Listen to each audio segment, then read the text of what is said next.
लेकिन मुझसे मेरा वकील बोला इतना जबरदस्त ग्राउंड, लड़की एफआईआर में कुछ बोल रही है और 164 में ये बोल रही है, होटल का पता नहीं, मेडिकल में। अरे तुम्हें तो खड़े खड़े बेल मिल जाएगी, आ जाओ। तुम कौन है? अरे कैसे तुम चले जाओगे जेल के अंदर?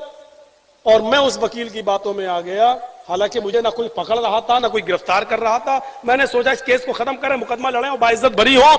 लेकिन मुझे क्या मालूम था कि ये सारे काम तो ट्रायल में काम आएंगे जब मुकदमा चलेगा। पहले तो लड़की का बयान ही सब कुछ है, पहले इधर आओ। और जैसे ही मैंने सरेंडर किया अपने आप को, वो मेरे खिलाफ इतने वकील खड़े हो गए और पूरा विश्व हिंदू परिषद, बजरंग दल, ये सब आसाराम अंदर जा सकता है तो मौलवी क्यों नहीं जा सकता, ये वो हंगामा रहा। दुनिया भर की बातें शुरू हुई और मैंने अपने पैरों पे खुद कुल्हाड़ी मार ली और सरेंडर होकर मैं अंदर हो गया। फजर की नमाज के टाइम अजान के बाद वो निकलती है और इटावा का वो मौलवी 4 लोगों के साथ 4 4 व्हीलर यानी 4 पहिए वाली गाड़ी लेकर गोल गड्ढा पे खड़ा हो जाता है और उस लड़की को फोन करके बुलाता है। वो लड़की सुबह फजर की नमाज के टाइम पर गोल गड्ढा पहुंचती है, जलालीपुरे की रहने वाली है, और उस लड़की को टाटा सोमो में अपनी 4 व्हीलर गाड़ी पर बिठाकर इटावा लाता है। और 4 दिन उन 4 लोगों ने उसको अपने पास रखा, करहल, मैनपुरी और इटावा, उसको बहुत सी जगह घुमाया और उसको पढ़ाया, लिखाया, समझाया, उसके दिमाग में बात भर दी और वो उसको यहां भेज दिया ट्रेन पे बिठाकर। और इटावा की पुलिस उसको लेकर आई। इटावा की पुलिस की दिमाग से पागल है, इसको इसके घर तक पहुंचे तो उसको थाने में लेके आई। जब जैतपुरा थाने में लेके आई तो वो 4 दिन में बहुत कुछ सीख चुकी थी और 4 दिन में सीखने के बाद उसने जैतपुरा थाने में हमारे खिलाफ एफआईआर दर्ज की कि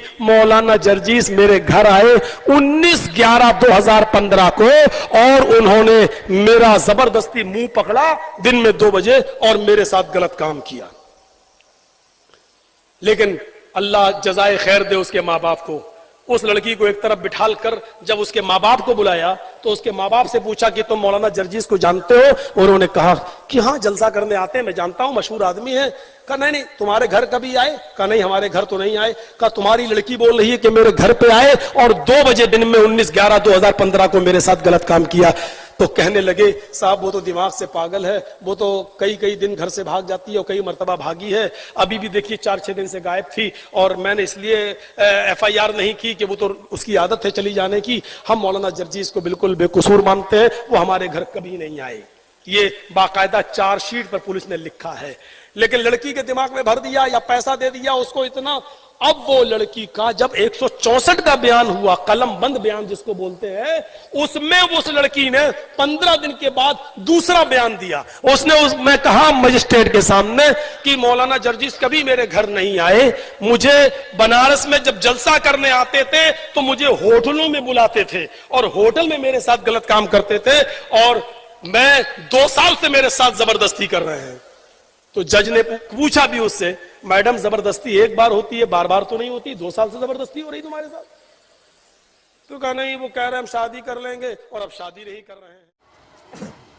आज गंगा जल की कोई कदर नहीं है। आदमी ले तो लेता है लेकिन जल्दी पीना नहीं चाहता, क्योंकि वो जानता कि गंगा में कितने लोग क्या क्या करते हैं, वो जानता है। लेकिन अकीदा है इसलिए ले आता है, बेचारा भरकर ले आता है।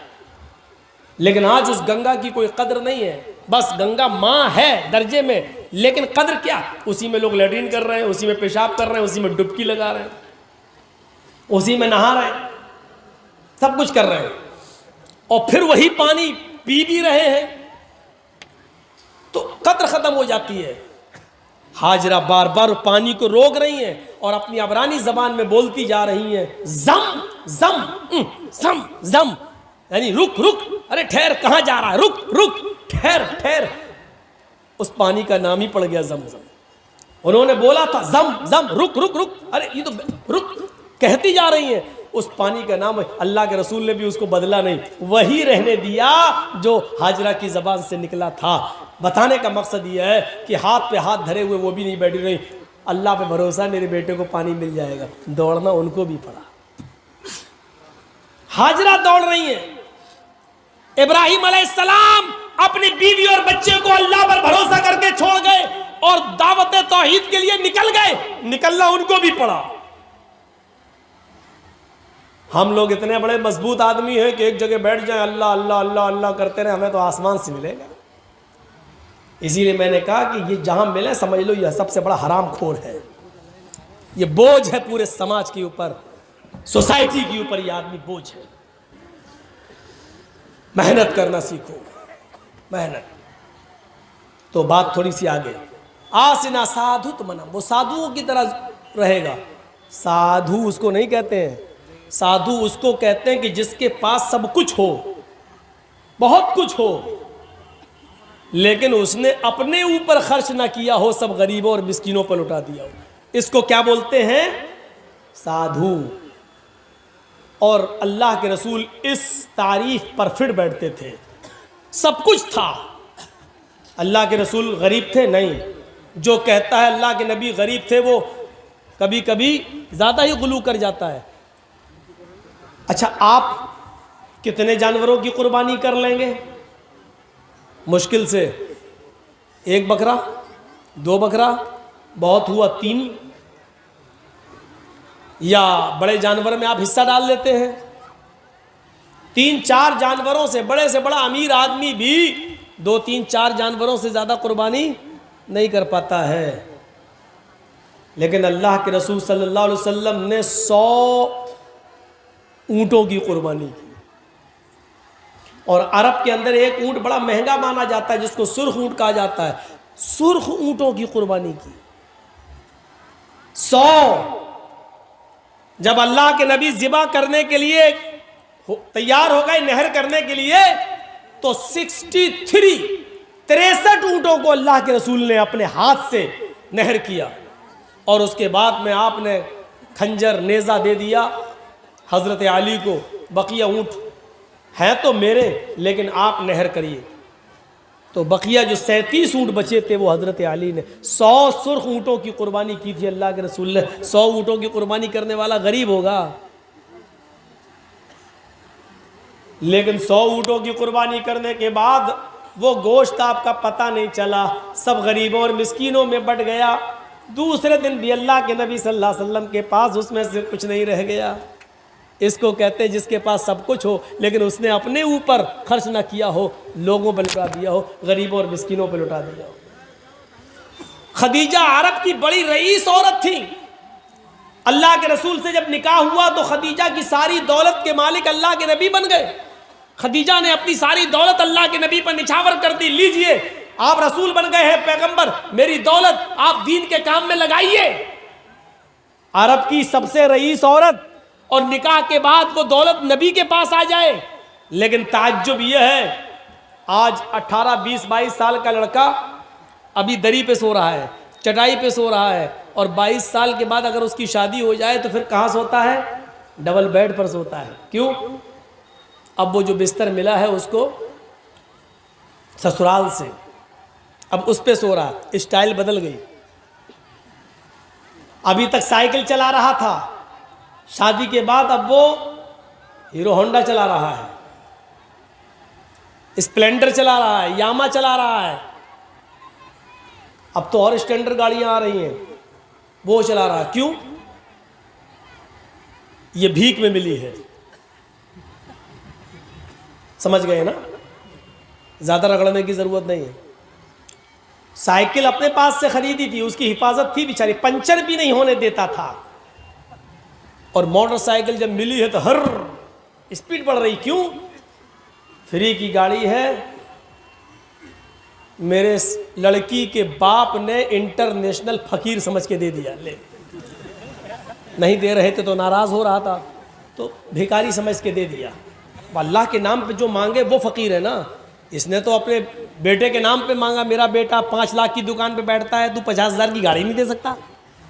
तो अब आप सोचो, जो बेटे के नाम पे मांगे वो बड़ा फकीर है, या जो अल्लाह के नाम पे मांगे वो बड़ा फकीर है? फैसला खुद ही कर लो। अल्लाह के नाम पे मांगता उसको आप 10-5 रुपए देते हो, बेटे के नाम पे पूरी 50,000 की गाड़ी दे देते हो। चल, अल्लाह के रसूल ने खदीजा से निकाह किया, लेकिन आपके रहने सहने की स्टाइल नहीं बदली। वही चटाई पर सोते थे, वही बिस्तर, खाने पीने की भी स्टाइल नहीं बदली, वही खाते थे जिससे पहले खाते हैं। क्यों? क्योंकि आपने खदीजा की दौलत को अपने ऊपर इस्तेमाल ही नहीं किया, गरीबों और मिस्किनों पर लुटा दिया। इसको कहते हैं क्या? साधु। साधु वो नहीं होता है आजकल की तरह, ये भी अपने आप को साधु बोलता है। अभी इशारा ही करूंगा मैं, बकिया रिजल्ट आप निकाल लेना। ज़रूरी नहीं है कि मैं सब नाम लूं और हर वक्त केसी करवाऊं अपने ऊपर, बहुत हो चुके हैं, अब थोड़ा बचना भी चाहिए। ये भी कहता मैं तो फकीर हूं, झोला उठाऊंगा चल दूंगा, अपने आप को साधु आज भी बोला जा रहा है। अब दुनिया, अब दिमाग से सोचो, करोड़ों रुपए के प्लेन पे सफर करता हो वो आदमी फकीर है। 10 लाख रुपए का सूट पहनकर ओबामा का स्वागत करता हो वो आदमी अपने आप को फकीर कह रहा है। जिसकी जेब में पेन 1 लाख रुपए की कीमत का हो वो आदमी ये कहे कि मैं झोला उठाऊंगा चल दूंगा। कैसा लग रहा है ये जुमला? फकीरी का मजाक उड़ा के रख दिया गया। साधु उसको कहते हैं कि जिसके पास मालो दौलत की कमी ना हो, लेकिन उसने अपने ऊपर खर्च ना किया हो, सब कुछ गरीबों और मिस्किनों पे लुटा दिया हो। और इस तारीफ में मोहम्मद रसूलुल्लाह पूरे फिट उतर गए। तो कितनी चीजें हो गई? अश्वमा शुगमारूहा, पहली चीज बुर्राक, घोड़ा मिलेगा जिस बिजली से भी ज्यादा तेज रफ्तार से चलेगा। देवदत्त, जगतपति, देवदत्त अल्लाह देगा, जगतपति जो पूरी दुनिया के लिए रक्षक बनकर, रहमत बनकर आएगा, यानी मोहम्मद रसूलुल्लाह को, रहमतुल आलमीन को। 2 चीजें। तीसरी चीज आसिना सादुत मनम, वो साधुओं की तरह रहेगा, यानी उसके पास मालो दौलत की कमी नहीं होगी, लेकिन वो मालो दौलत अपने ऊपर खर्च नहीं करेगा बल्कि गरीबों और मिस्कीनों में लुटा देगा। और चौथी चीज ष्टेश्वर्या गुणान्विता, आसिना साधुमनम षटेश्वर्या गुणान्विता, वो 8 खूबियों का मालिक होगा। ष्टेश्वर्या गुणान्विता, 8 खूबियों का वो मालिक होगा, उसके अंदर 8 खूबियां पाई जाएंगी। अब वो 8 खूबियां क्या हैं इसको समझ लीजिए आप। इसको समझ लिया तो सब कुछ समझ लिया।